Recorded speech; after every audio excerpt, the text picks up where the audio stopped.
कृष्णा जय श्री हरि ओम नमः शिवाय। प्रिय भक्तजनों, आज बृहस्पतिवार के दिन आप बृहस्पति देव की बड़ी ही दुर्लभ कथा सुनेंगे। इस कथा को सुनने से भक्तों की सभी मनोकामनाएं भगवान बृहस्पति देव की कृपा से पूर्ण हो जाती है। तो आइए बड़े ही श्रद्धा और प्रसन्नचित मन से इस कथा को सुनते हैं। भारतवर्ष में एक प्रतापी और दानी राजा राज्य करता था। वह नित्य गरीबों और ब्राह्मणों की सहायता करता था। यह बात उसकी रानी को अच्छी नहीं लगती थी। वह ना ही गरीबों को दान देती, ना ही भगवान का पूजन करती थी और राजा को भी दान देने से मना किया करती थी। एक दिन राजा शिकार खेलने वन को गए हुए थे तो रानी महल में अकेली थी। उसी समय एक दिन राजा शिकार खेलने वन को गए हुए थे तो रानी महल में अकेली थी। उसी समय बृहस्पति देव साधु वेश राजा के महल में भिक्षा लेने के लिए गए और भिक्षा मांगी तो रानी ने भिक्षा देने से इनकार कर दिया और कहा, हे साधु महाराज, मैं तो दान पुण्य से तंग आ गई हूँ। मेरा पति सारा धन लुटाते रहते हैं। मेरी इच्छा है कि हमारा धन नष्ट हो जाए, फिर ना रहेगा बांस ना बाजेगी बंसुरी। साधु ने कहा, देवी तुम तो बड़ी विचित्र हो। धन और संतान तो सभी चाहते हैं, पुत्र और लक्ष्मी तो पापी के घर भी होने चाहिए। यदि तुम्हारे पास अधिक धन है तो भूखों को भोजन दो, प्यासों के लिए प्याऊ बनवाओ, मुसाफिरों के लिए धर्मशालाएं खुलवाओ। जो निर्धन अपनी कुंवारी कन्याओं का विवाह नहीं कर सकते उनका विवाह करा दो। ऐसे और कई काम है जिनके करने से तुम्हारा यश लोक और परलोक में फैलेगा। परंतु रानी पर उपदेश का कोई प्रभाव नहीं पड़ा। वो बोली, महाराज आप मुझे कुछ ना समझाए। मैं ऐसा धन नहीं चाहती जो हर जगह बांटती फिरूं। साधु ने उत्तर दिया, यदि तुम्हारी ऐसी इच्छा है तो तथास्तु। तुम ऐसा करना कि बृहस्पतिवार को घर लीपकर पीली मिट्टी से अपना सिर धोकर स्नान करना, भट्टी चढ़ाकर कपड़े धोना। ऐसा करने से आपका सारा धन नष्ट हो जाएगा। इतना कहकर वह साधु महाराज वहाँ से आलोक हो गए और साधु के अनुसार कई बातों को पूरा करते हुए रानी को केवल 3 बृहस्पतिवार ही बीते थे कि उसकी समस्त धन संपत्ति नष्ट हो गई। भोजन के लिए राजा का परिवार तरसने लगा। तब एक दिन राजा ने रानी से बोला कि हे रानी, तुम यहीं रहो, मैं दूसरे देश को जाता हूँ, क्योंकि यहाँ पर सभी लोग मुझे जानते हैं, इसलिए मैं कोई छोटा कार्य नहीं कर सकता। ऐसा कहकर राजा परदेश चला गया। वहाँ वह जंगल से लकड़ी काट कर लाता और शहर में बेचता था। इस तरह वह अपना जीवन व्यतीत करने लगा। इधर राजा के परदेश जाते ही रानी और दासी दुखी रहने लगी। एक बार जब रानी और दासी को 7 दिन तक बिना भोजन के रहना पड़ा तो रानी ने अपनी दासी से कहा, हे दासी, पासी के नगर में मेरी बहन रहती है, वह बड़ी धनवान है, तो उसके पास जा और कुछ लेकर आ, ताकि थोड़ा बहुत गुजार बसर हो सके। रानी दासी की बहन के पास गई। उस दिन गुरुवार था और रानी की बहन उस समय बृहस्पति व्रत की कथा सुन रही थी। दासी ने रानी की बहन को अपनी रानी का संदेश दिया, लेकिन रानी की बड़ी बहन ने कोई उत्तर नहीं दिया। जब दासी को रानी की बहन से कोई उत्तर नहीं मिला तो वह बहुत दुखी हुई और उसे क्रोध भी आया। दासी ने वापस आकर रानी को सारी बात बता दी। सुनकर रानी ने अपने भाग्य को कोसा।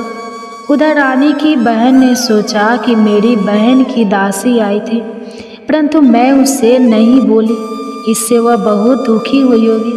कथा सुनकर और पूजन समाप्त करके वह अपनी बहन के घर आई और कहने लगी, हे बहन, मैं बृहस्पतिवार का व्रत कर रही थी, तुम्हारी दासी मेरे घर आई थी, परंतु जब तक कथा होती है तब तक ना तो उठते हैं और ना ही बोलते हैं, इसलिए मैं नहीं बोली। कहो दासी क्यों गई थी? रानी बोली, बहन तुमसे क्या छुपाओ, हमारे घर में खाने तक को अनाज नहीं था। ऐसा कहते कहते रानी की आंखें भर आई। उसने दासी समेत पिछले 7 दिनों से भूखे रहने तक की बात अपनी बहन को विस्तार पूर्वक सुना दी। रानी की बहन बोली, देखो बहन, भगवान बृहस्पति सबकी मनोकामना को पूर्ण करते हैं। देखो शायद तुम्हारे घर में अनाज रखा हो। पहले तो रानी को विश्वास नहीं हुआ, पर बहन के आग्रह करने पर उसने अपनी दासी को अंदर भेजा तो उसे सचमुच अनाज से भरा एक घड़ा मिल गया। यह देखकर दासी को बड़ी हैरानी हुई। दासी रानी से कहने लगी, हे रानी, जब हमको भोजन नहीं मिलता तो हम व्रत ही तो करते हैं, इसलिए क्यों ना इनसे व्रत और कथा की विधि पूछ ली जाए ताकि हम भी व्रत कर सके। तब रानी ने अपनी बहन से बृहस्पति व्रत के बारे में पूछा। उसकी बहन ने बताया, बृहस्पतिवार के व्रत में चने की दाल और मुनक्का से विष्णु भगवान का केले की जड़ में पूजन करें तथा दीपक जलाए, व्रत कथा सुने और पीला भोजन ही करें। इससे बृहस्पति देव प्रसन्न होते हैं। और व्रत और पूजन विधि बताकर रानी की बहन अपने घर को लौट गई। 7 दिन के बाद जब गुरुवार आया तो रानी और दासी ने व्रत रखा। घुड़साल में जाकर चना और गुड़ लेकर आए, फिर उससे केले की जड़ तथा विष्णु भगवान का पूजन किया। अब पीला भोजन कहाँ से आए, इस बात को लेकर दोनों बहुत दुखी थी, क्योंकि उन्होंने व्रत रखा था, इसलिए बृहस्पति देव उनसे प्रसन्न थे। इसलिए वे एक साधारण व्यक्ति का रूप धारण करके 2 थालों में सुंदर पीला भोजन दासी को दे गए। भोजन पाकर दासी बहुत प्रसन्न हुई और फिर रानी के साथ मिलकर भोजन ग्रहण किया। उसके बाद वे सभी गुरुवार को व्रत और पूजन करने लगे। बृहस्पति भगवान की कृपा से उनके पास फिर से धन संपत्ति आ गई, परंतु रानी फिर से पहले की तरह आलस्य करने लगी। तब दासी बोली, देखो रानी, तुम पहले भी इस प्रकार आलस्य करती थी। तुम्हें धन रखने में कष्ट होता था, इस कारण सभी धन नष्ट हो गया, और अब जब भगवान बृहस्पति की कृपा से धन मिला है तो तुम्हें फिर से आलस्य होता है। रानी को समझाते हुए दासी कहती है कि बड़ी मुसीबतों के बाद हमने यह धन पाया है, इसलिए हमें दान पुण्य करना चाहिए, भूखे मनुष्य को भोजन कराना चाहिए और धन को शुभ कार्यों में खर्च करना चाहिए, जिससे तुम्हारे कुल का यश बढ़ेगा, स्वर्ग की प्राप्ति होगी और प्रीत प्रसन्न होंगे। दासी की बात मानकर रानी अपना धन शुभ कार्यों में खर्च करने लगी, जिससे पूरे नगर में उसका यश फैलने लगा। उधर एक दिन राजा दुखी होकर जंगल में एक पेड़ के नीचे आसन जमाकर बैठ गया। वह अपनी दशा को याद करके व्याकुल होने लगा। बृहस्पतिवार का दिन था। एकाएक उसने देखा कि निर्जल वन में एक साधु प्रकट हुए। वह साधु वेश में स्वयं बृहस्पति देवता थे। लकड़हारे के सामने आकर बोले, हे लकड़हारे, इस सुनसान जंगल में तो इतना चिंता मग्न क्यों बैठा है? लकड़हारे ने दोनों हाथ जोड़कर प्रणाम किया और उत्तर दिया, महात्मा जी, आप सब कुछ जानते हैं, मैं क्या कहूँ? यह कहकर रोने लगा और साधु को अपनी आत्मकथा सुनाई।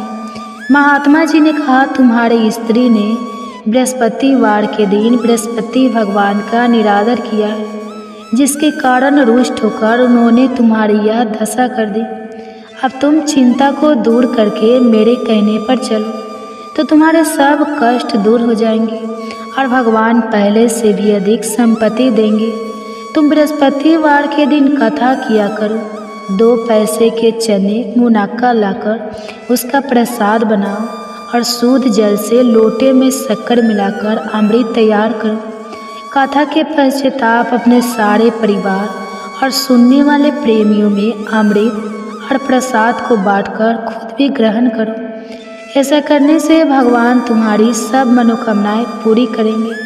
साधु के ऐसे वचन सुनकर लकड़हारा बोला, हे प्रभु, मुझे लकड़ी बेचकर इतना पैसा नहीं मिलता जिससे भोजन के उपरांत कुछ बचा सकूं। मैंने रात्रि में अपनी स्त्री को व्याकुल देखा है। मेरे पास कुछ भी नहीं जिससे मैं उसकी खबर मंगा सकूं, और फिर मैं बृहस्पति देव की क्या कहानी सुनूं? मुझको तो कुछ भी मालूम नहीं है। साधु ने कहा, हे लकड़हारी, तुम किसी बात की चिंता मत करो।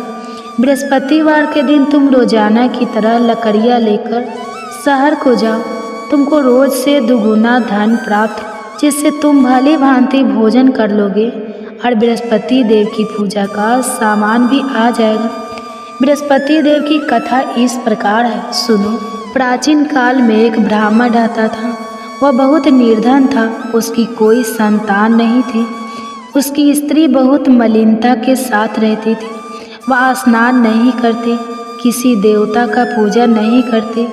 इससे ब्राह्मण देवता बड़े दुखी थे। बेचारे बहुत कुछ कहते थे, किंतु उसका कुछ परिणाम नहीं निकला।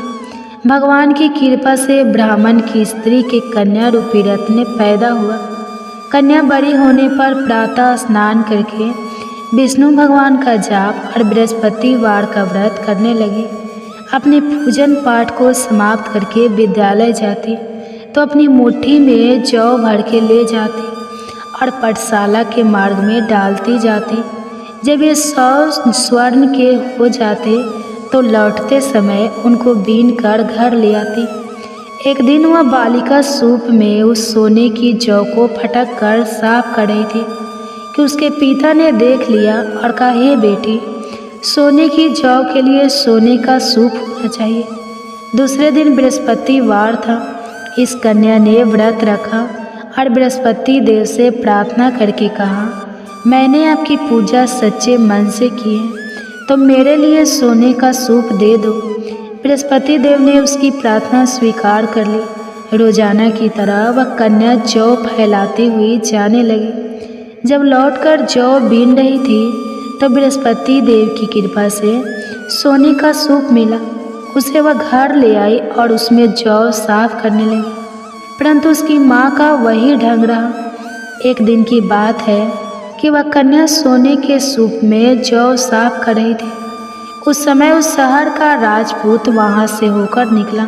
इस कन्या के रूप और कार्य को देखकर मोहित हो गया और अपने घर आकर भोजन और जल त्याग कर उदास होकर लेट गया।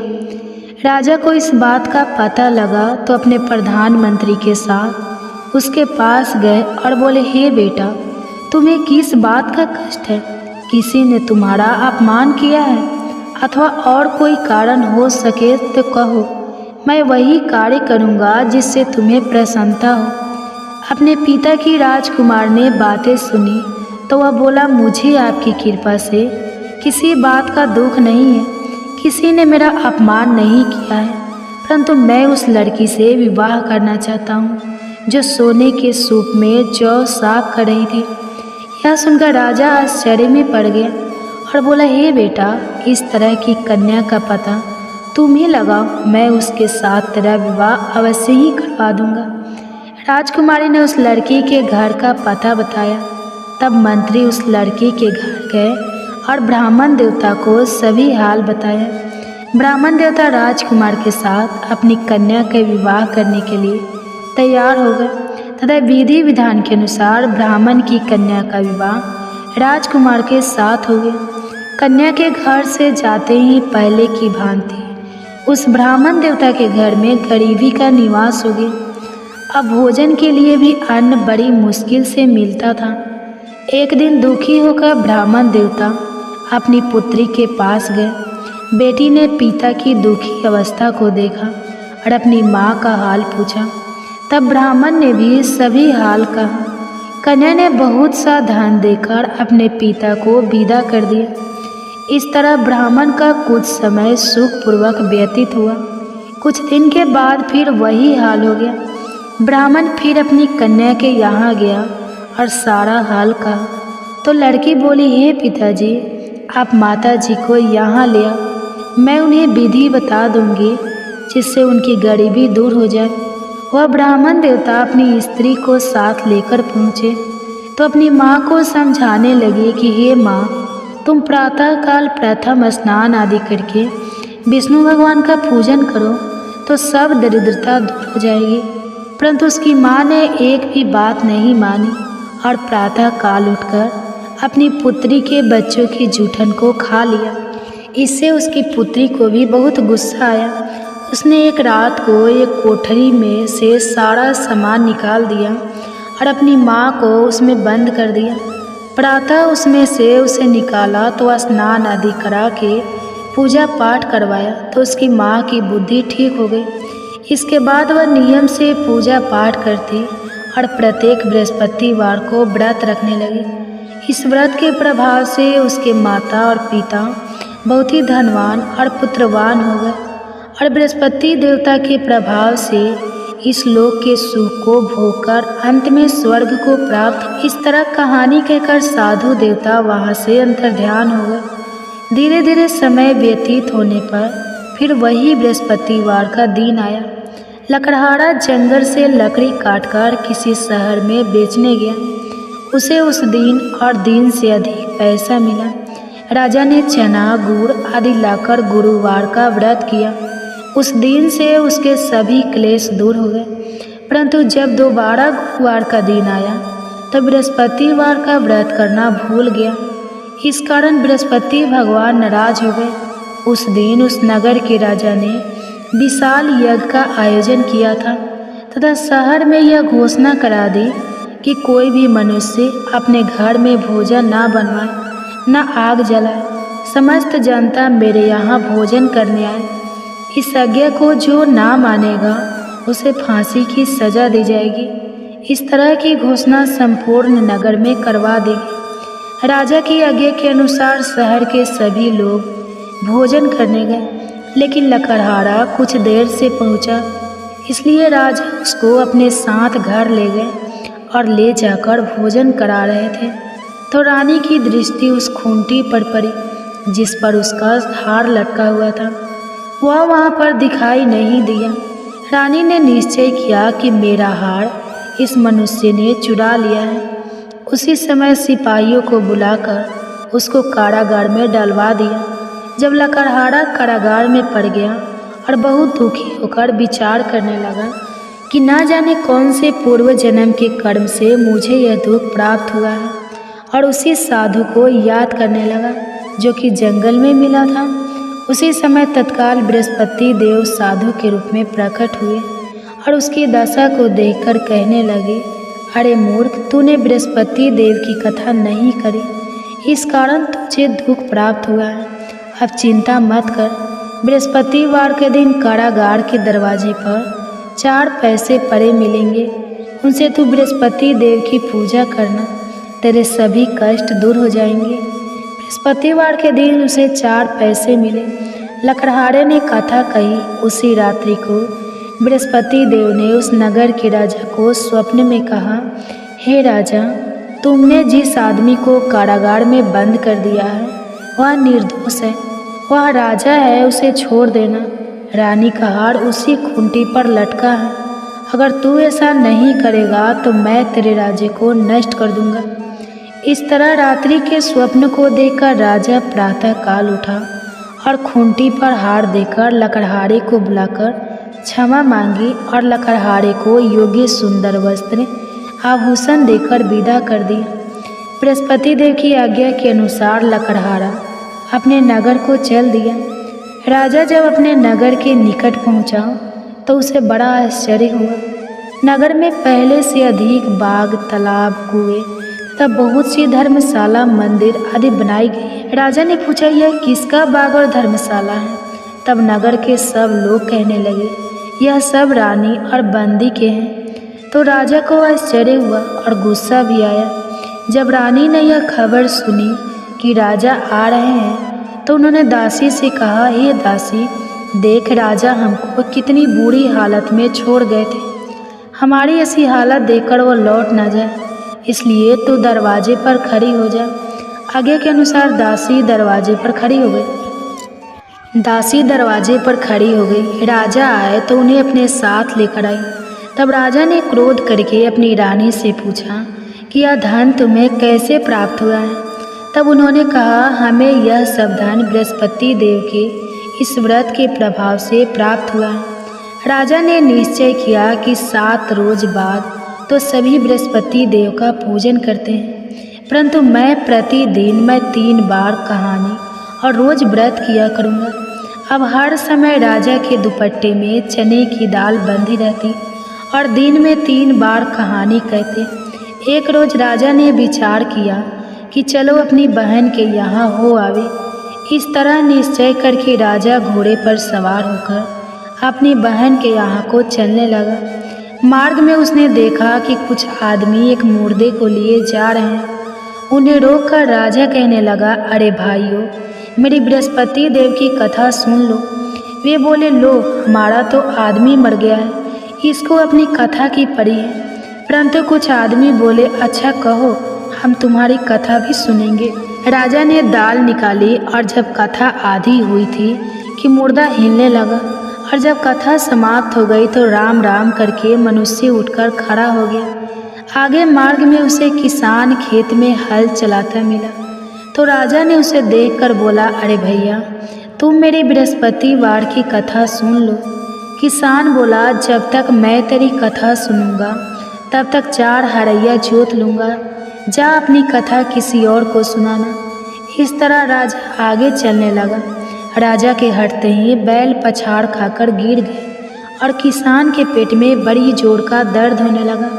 उस समय उसकी माँ रोटी लेकर आई और उसने जब यह देखा तो अपने पुत्र से सब हाल पूछा और बेटे ने सभी हाल कह दिया। तो बुढ़िया दौड़ी दौड़ी उस घुड़सवार के पास गई और उसे बोली कि मैं तेरी कथा सुनूंगी, तू अपनी कथा मेरे खेत पर चलकर ही कहना।